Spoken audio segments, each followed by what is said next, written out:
this. There's a little bit of paperwork admin going to go on.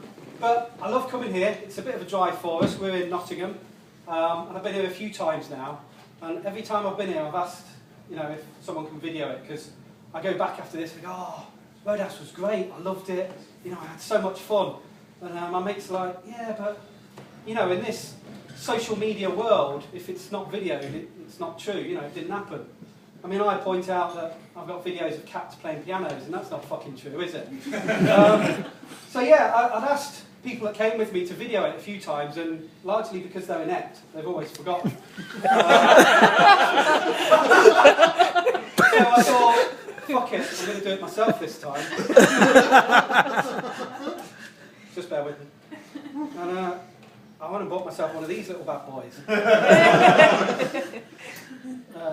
Let's go on. That's right, I am now officially a selfie stick arsehole. Now, what you might not know about these is these actually killed more people than sharks last year.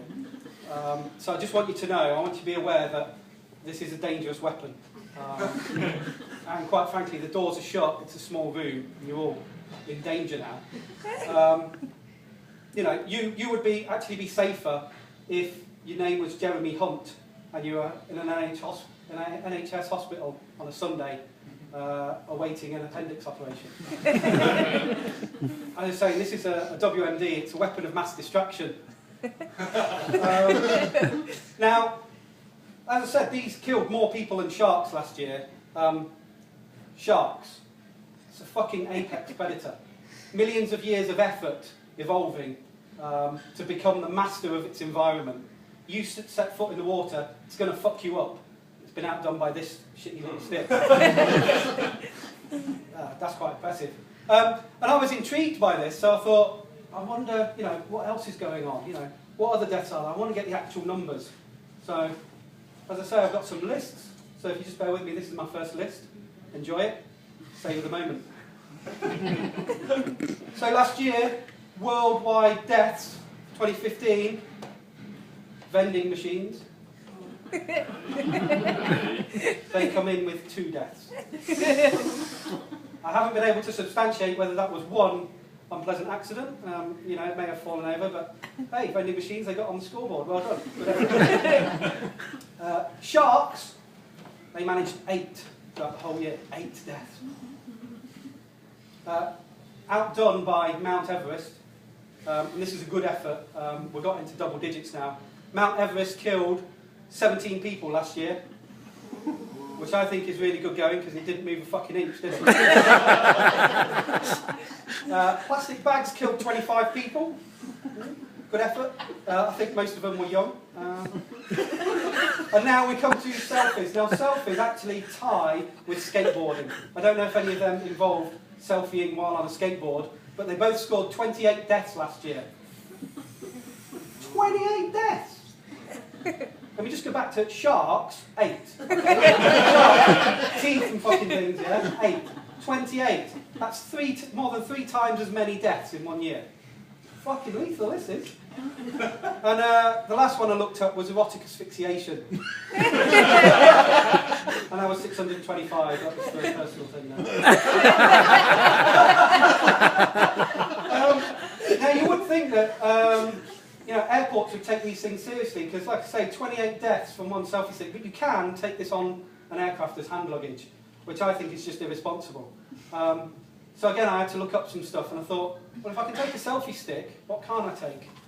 And it turns out that, according to the airport authorities, this 500ml bottle of water is far more dangerous than this selfie stick. I couldn't find any stats on how many people have been killed by this bottle alone last year, but we all know what the number for this is. Another one is the humble carrier bag. Now we know it was 24 deaths last year. Not allowed to take it onto an aircraft. I presume that's why. This is dangerous. But again, this beat it. Another one. Just bear with me. It's a humble badminton racket. The airport authorities deem this is a dangerous weapon. I don't quite know how you can get a hijack situation with a badminton racket. maybe it's like, nobody fucking move! Or the cocks get shuttled, okay? Fly this plane to a neutral country. Again, no stats for the number of deaths last year from a badminton racket. 28 deaths. And the last one I looked up was, you can't take live explosives onto an aircraft as hand luggage. Which I think is probably a good thing, but we'll all agree on. Now, in light of all this horror story I've given, I'm sure it's only a matter of time before Steven Spielberg eyes a bit of a cash cow. No doubt there's going to be a really good film series, probably entitled Selfie or Stick. And you can just see it now. I just think we need a bit more tension. Hang on, so it's like.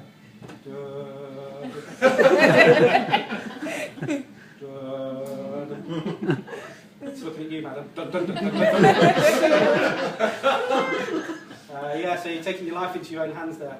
Now, it won't surprise you to learn at all that for these 28 deaths, all of them fitted into a very narrow age bracket. Nobody under 30 died from a selfie stick death last year. So it says something very much about the narcissistic generation that is much younger now. All I know is when I turned 30, I wasn't that bothered about what people thought. In fact, when I turned 30, my body decided, it's enough, fucking hate you, I'll put up with you for 30 years. And I just started becoming allergic to the most random shit.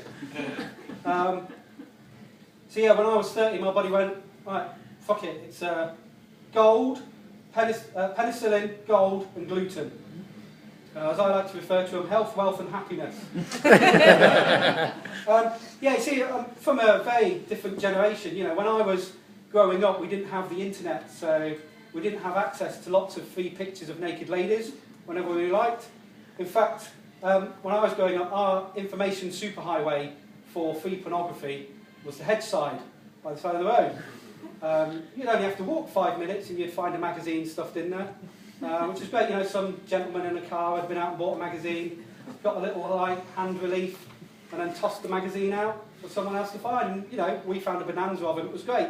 So, I learnt a lot about anatomy. I found it strange that they took some time to stick some of the pages together with PVA glue though. I understood that. Yeah, so as I've mentioned, I'm more than 30 years old. It comes as a surprise, I'm 30 plus 11.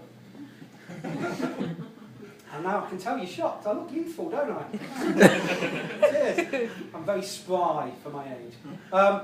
What I attribute that to is I work for a very well-known health and beauty retailer. It's a big high street name. You'll all be familiar with it. So when I say hiking, you say... Yes, so I should point out there's a little bit of audience participation. And it's really in your best interest to throw yourselves into it and have a good go, because don't forget, I'm fucking lethal up here with this. Okay, so hiking. Boots. Cowboy. Boots. Wellington. Boots. High-length PVC. Boots. Yeah, sorry, got a bit awkward there. Yeah, so I work for Superdrug. And it's not a very exciting job, it's really dull. I'm basically a glorified data inputter. And the only thing that gets me through my dull days is when I have to create lots of item codes for cosmetics. Because cosmetics companies are fucking bonkers when it comes to naming cosmetics colours. Hang on a minute while I get out my next list. I'll have to be patient. It's not the one I dropped, so okay. Okay, so these are genuine cosmetic colours. I know because I've set them up. So what I want you to think of is, when you hear the name, what colour does that evoke? Okay? Beach barbecue, Eurotrash, Antwerp, Sydney and Istanbul. There's a whole range which are cities around the world, and I'm sure that these companies spent a lot of money getting together a committee and thinking, what colour truly encapsulates the cultural centre of that city? What is it that you can put and it instantly transports you there? To date, they've not managed to figure out what colours go with Coventry or Swindon. Lap dance is a colour you can look but don't touch. Plum hole is a lipstick. I'm sorry, but when I hear plum hole, I just have to say, what can you stick in a plum hole? I have a headache, that is a colour. I think it's more a statement, and I think you're making a very bold statement if you're going to wear something that says I have a headache. Asphyxiation. Now, I've been unable to quantify whether this comes in various different tones, you know, whether there is a sexual asphyxiation, but there's still some work to do there. But finally, the last one I have is, now it's a lipstick, and I think they missed the trick by not making it an eyeshadow. But it's called Bruised. And